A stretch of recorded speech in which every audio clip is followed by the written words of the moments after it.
Bismillahirrahmanirrahim. Assalamualaikum warahmatullahi wabarakatuh.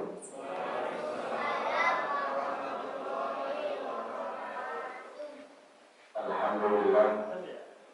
Alhamdulillahilladzi syarafal mu'minina bi tasrifi nuril iman wa wa'adahu bi dukhuli daril jinan. Asyhadu an la ilaha illallah wa asyhadu anna Muhammadan abduhu wa rasuluh. Allahumma shalli wa sallim wa barik ala sayyidina Muhammadin wa ala alihi wa ashabihi ajma'in. Amma ba'd. Yang saya hormati Bapak Ibu jamaah salat Isya dan salat tarawih Masjid Nurul Islam, yang saya muliakan para ahli ulama, para unsur, para guru, tokoh masyarakat. Mudah-mudahan semua dimuliakan oleh Allah Subhanahu wa Ta'ala. Bapak dan Ibu serta anak-anakku sekalian, alhamdulillah sudah seminggu kita puasa Ramadan. Masih ada 3 minggu lagi baru kita lebaran, insya Allah. Ada sudah di baju lebaran belum? Sudah di baju lebaran? Belum ya? Kasihan, saya udah. Maunya baju lebaran sekarang belinya, tapi tetap takbiran pada penuh, ya. Daripada muncul orang pindah dari masjid pindah ke pasar, dari masjid pindah ke bandara, dari masjid pindah ke terminal. Ngapain? Mudik. Itu biasa. Bapak dan Ibu jemaah sekalian, malam ini kita akan bicara tentang Al-Quran. Seperti apa Al-Quran kita harus kita perlakukan? Yang pertama kita pelajari, yang kedua kita ajarkan Al-Quran itu kepada orang lain. Al-Quran itu warisan, ya. Al-Quran itu adalah warisan. Siapa yang kasih? Allah Subhanahu wa Ta'ala. Jadi Al-Quran itu bukan milik Nabi Muhammad, bukan juga Nabi Muhammad yang buat. Nabi Muhammad cuma ketitipan, cuma dapat warisan yang harus dibagi-bagi kepada seluruh umat Islam. Kalau di situ sudah paham bahwa Al-Quran adalah warisan, maka harus digunakan. Kayak kita ini, kalau bapak meninggalkan harta waris, maka anak-anaknya dapat warisan. Dan harta warisan itu harus digunakan sebaik-baiknya amal. Bisa dipakai buat kebutuhan hari-hari, bisa dipakai buat amal jariah nih, kayak masjid kita nih tadi diumumkan ada wakaf jariah, bisa dipakai. Dipakai juga bisa untuk beli tanah nanti buat anak cucu ke depan dimanfaatkan. Al-Quran itu begitu, warisan yang Allah telah berikan kapan dulu, 14 abad yang lalu, ketika bulan Ramadan Allah berikan warisan itu. Jadi tidak ada alasan untuk kita orang Islam ini nggak mampu baca Quran, nggak ada alasan. Pak, saya nggak mampu, Bu, saya nggak mampu belajar, tapi saya udah tua, nggak ada urusan. Kalau sekolah SD itu ada stratanya, umur 7 tahun sampai 12-13 tahun, nggak boleh tuh laki-laki masuk SD. Ketahuan nggak masuk. Nanti ada 13, 14 sampai 16 masuk SMP. Selanjutnya sampai masuk SMA dan kuliah bebas. Tapi kalau orang baca Quran nggak ada kelasnya. Orang baca Quran nggak ada kelasnya, bebas. Lintas jurusan, anak-anak ayo, orang tua masuk, mak-mak ayo. Jadi nggak ada batasannya. Maka tidak ada alasan kalau kita merasa malu. Malu udah tua, udah gede, nggak ada alasan. Maka dalam surat Fatir saya sudah sering sampaikan di sini, Bahasanya begini Allah bilang, "Tsumma awrasna kitabal ladzina istafaina min ibadina." Tsumma kemudian awrasna telah kami wariskan. Jadi bahasanya Allah wariskan Quran. Kalau sudah diwariskan maka harus kita pakai. Harus kita gunakan untuk sebaik-baik amal kita. Lantas baginda Rasulullah SAW beliau bersabda, "Al-mahiru bil Quran ma'as sakaratul kiram bil barah." Siapa yang jago baca Quran, dari mulai bacanya, dari mulai makharijul hurufnya, tajwidnya, sampai dia hafal, bahkan dia amalkan dalam kehidupan sehari-hari, nanti di surga bersama malaikat yang mulia. Itu ganjarannya. Lantas bagaimana orang yang masih belajar? Wawadata, kata Rasulullah, orang yang terbata-bata, lalu ajarani, bagi mereka dapat 2 pahala.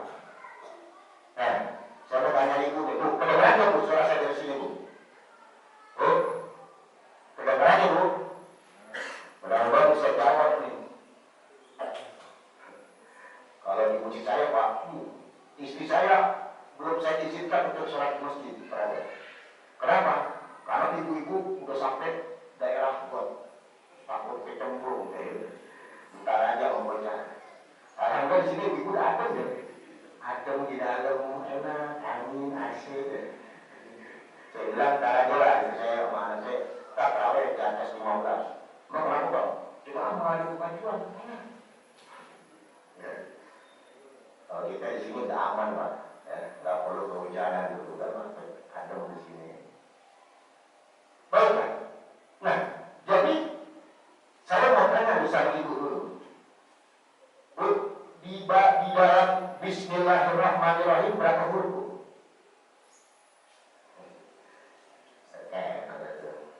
Saya bukan mana Pak, sering kayak gini Pak ya, sering mana ya?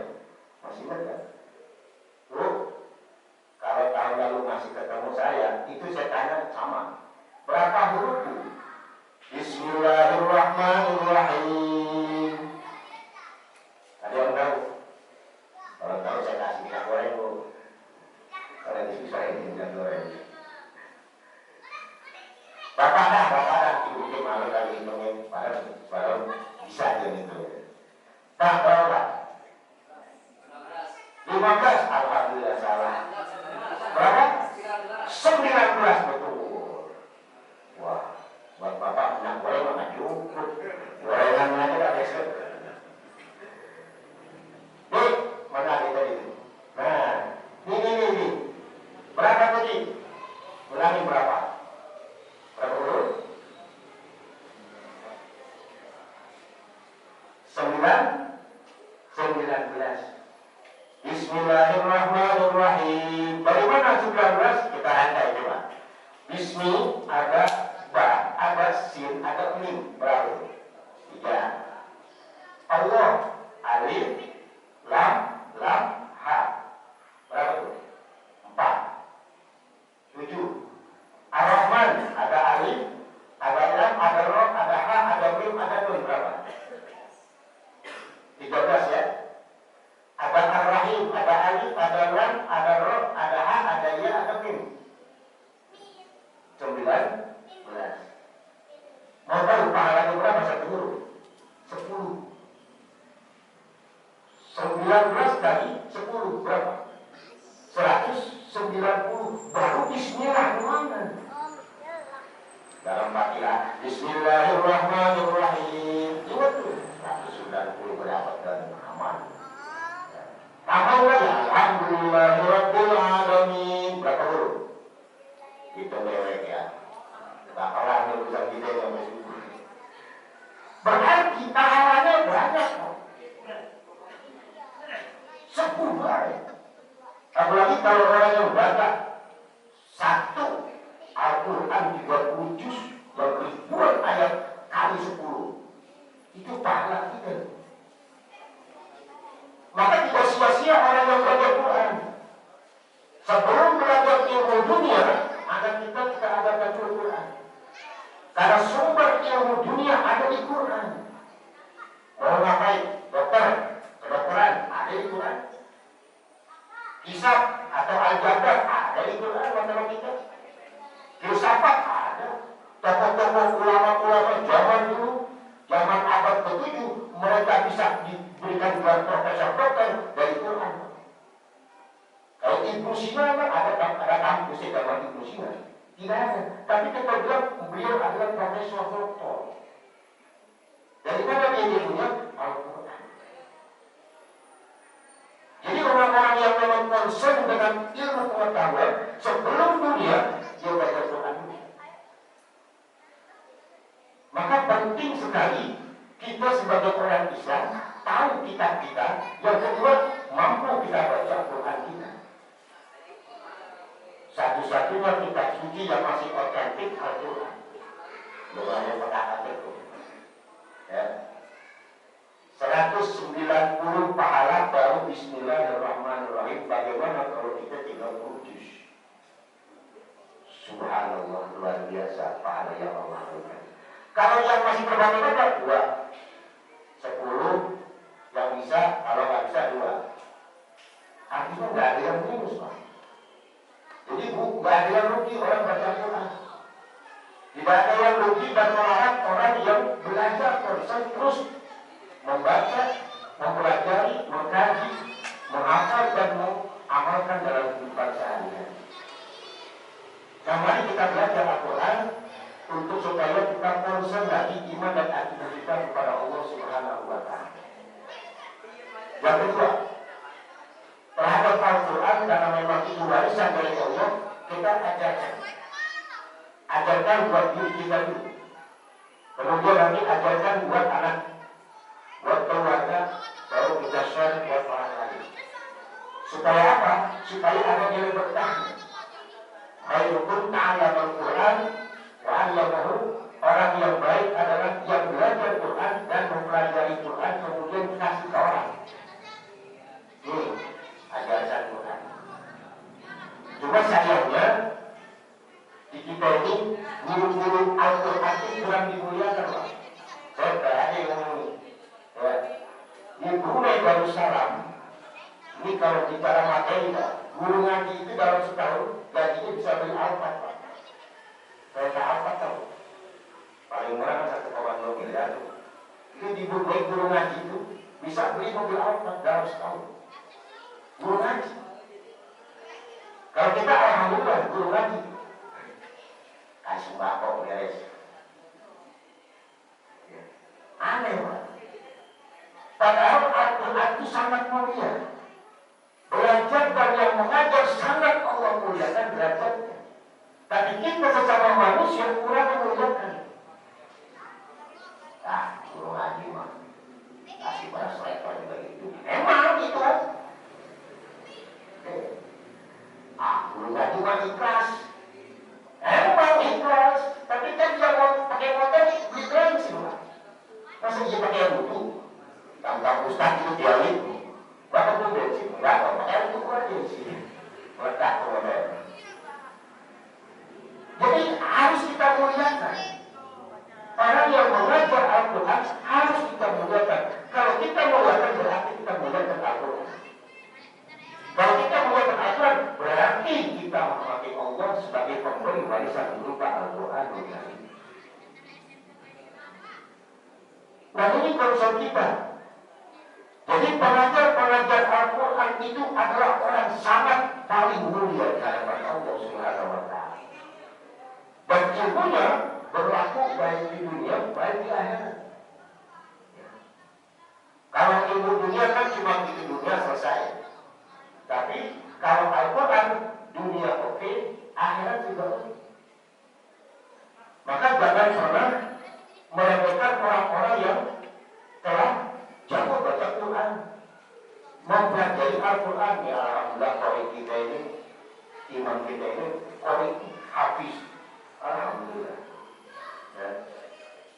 Walaupun paling tak kita tak habis, paling tak anak kita paling tak habis, kan kita harap kita ya. Tak anak cucu lah. Ada harapan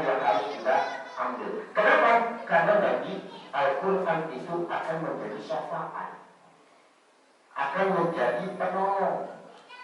Saya ulas sedikit, walaupun bapak-bapak udah pernah tahu, ibu-ibu mungkin lupa-lupa ingat lah. Umat tahu, sholat enggak, puasa enggak, terus ya begini kan. Dia nggak tahu, nggak tahu dia tahu, tapi dia tidak mau jalankan apa yang ada dalam Quran. Sehingga apa? Dia sama-sama berzalimi di diri mereka sendiri. Nanti di akhirat diperhitungkan oleh Allah, masuk dulu neraka, cuci bersih. Karena orang yang di surga adalah orang-orang yang suci. Yang di surga adalah orang-orang yang bersih. Dicuci dulu di surga. Kayak pakaian kotor, kalau pengen masuk dalam lemari kan begitu. Cuci dulu, lembab dulu, ucap dulu, ya, paras dulu, jemur tempat yang panas, udah panas, setrika. Rapi, masukin ke lemari. Kita begitu. Zolimul linafsi, orang yang menerima luar sempurna yang tidak menjalankan. Surga, ya surga tetap masuk surga. Kan jadi Nabi begitu, kullu ummati yadkhuluna al-jannah. Setiap umat Islam masuk surga semuanya. Artinya dia tak sholat, masuk surga. Yang penting dia sudah Islam.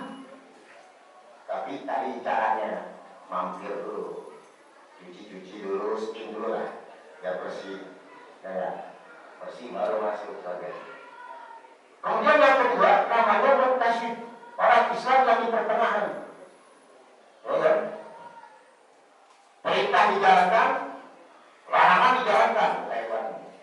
Kata mereka nantang Tuhan loh, ya kan? Habis tarawih khusyuk pulang kalau sedap. Itu impas tuh. Ini cari banyak. Kenapa kita bisa jalan surga? Kata Pak ceramah, ambil yang baik, buang yang buruk. Sendal berlek, ambil yang baik yang buruk. Mutasi Pak, itu namanya mutasi. Nanti di akhirat ditimbang oleh Allah. Ternyata ini ditimbang.